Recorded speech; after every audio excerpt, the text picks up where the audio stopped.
Bienvenue dans Clarté financière, le podcast qui t'aide chaque jour à mieux comprendre ton comportement financier, à transformer tes habitudes et à construire un état d'esprit entrepreneurial reposant sur des bases durables.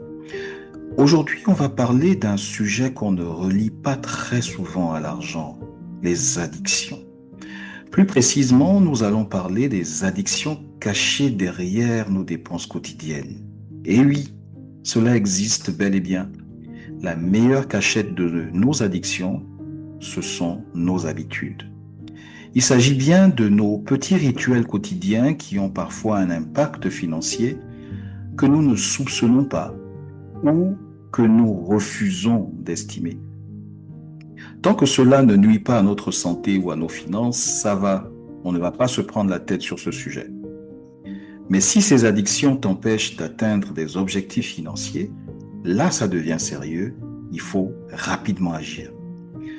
Ce qu'il faut comprendre, c'est que ces petites habitudes, ces réflexes du quotidien qui semblent anodins, révèlent malheureusement trop souvent des manques émotionnels non réglés ou besoins psychologiques inconscients. Tu vois, derrière certaines dépenses répétitives, il y a parfois autre chose que le besoin réel. Il y a parfois un plaisir caché à satisfaire. Quelques exemples concrets. Tu achètes tout ce que tu vois en promotion sur les réseaux sociaux.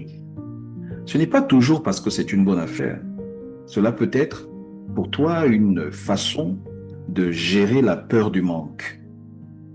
Tu commandes tout le temps à manger alors que tu as de quoi cuisiner à la maison. C'est pas toujours de la paresse. Peut-être que tu cherches une façon de te récompenser après une dure journée. Tu paries, tu joues énormément. Tu es peut-être accro au frisson du risque, à tout ce qui est imprévisible.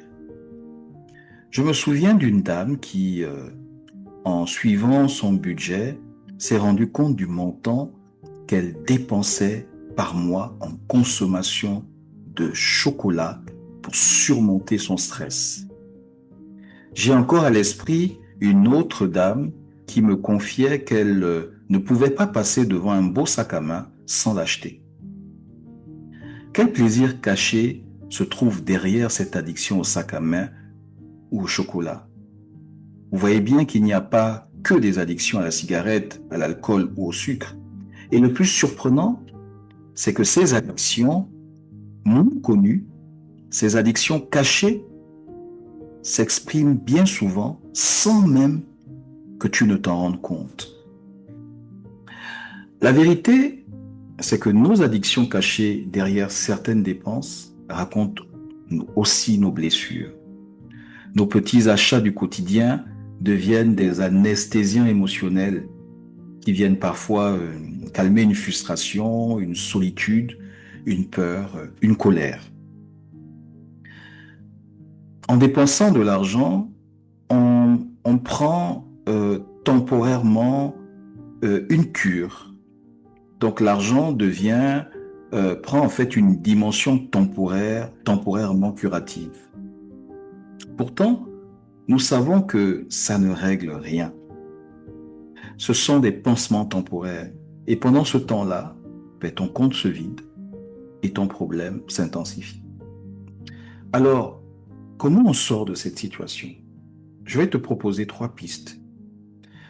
La première, c'est celle qui consiste à t'observer sans te juger. Demande-toi, qu'est-ce que je ressens juste avant de dépenser?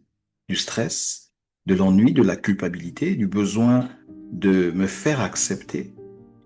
Pose les bonnes questions pour retrouver l'intention qui est derrière le geste de dépenser.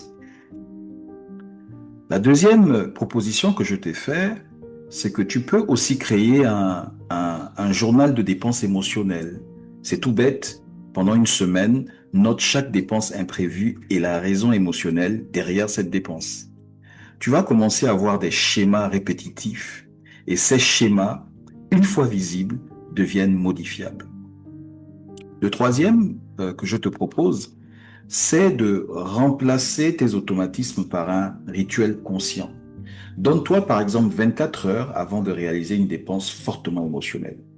Tu verras que 80% de ces envies passent, disparaissent immédiatement. Parce qu'au fond, ce n'est pas l'achat qui est mauvais, mais le prétexte émotionnel qui le crée. C'est le besoin non traité dissimulé derrière l'achat qui pourrait même t'empêcher d'épargner, par exemple.